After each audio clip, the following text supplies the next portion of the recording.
It is not the mountain we conquer, but ourselves. Edmund Hillary.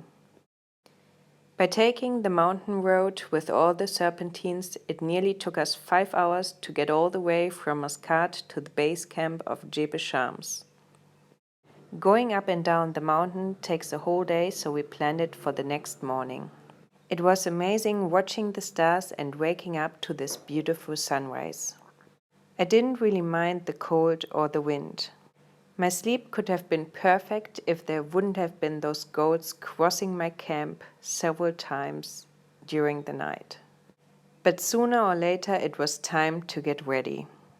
When you cowboy camp, it just takes a few seconds to pack all your stuff. And we were ready for breakfast.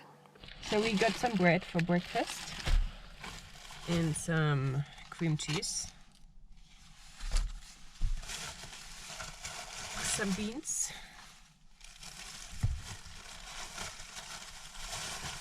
tomatoes,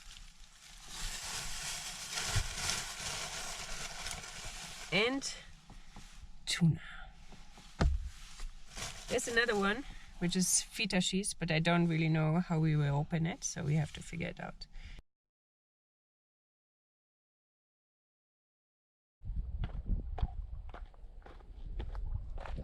Today we are going to the highest mountain on the Arabic Peninsula, and it's somewhere there. There are two summits. It's the South Summit and the North Summit, and it's almost 3,000 meters high, and now it's 8:22. Let's see.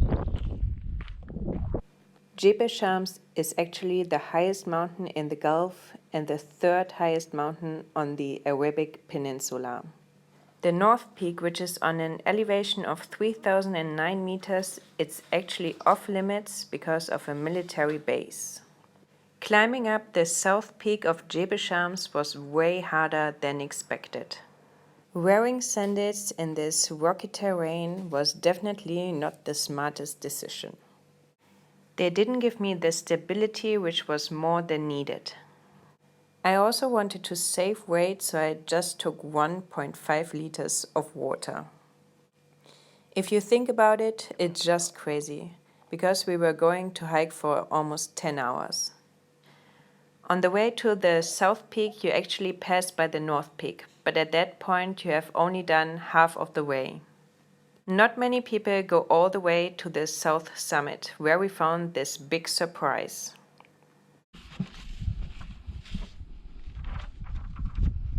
So this book doesn't really have a chronicle order. Maybe because normally if you're in an Arabic country, you open it from the right. And if you're in a, for example, European country, you open it from the left. So I would just find a wonderful spot and put my signature inside.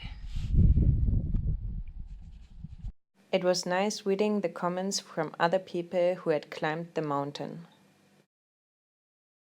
So this is a wonderful map, and it shows you all the distances to different towns. So we are 140 kilometers away from Muscat, and then it also gives you a map of the local area, so you can recognize different bodies.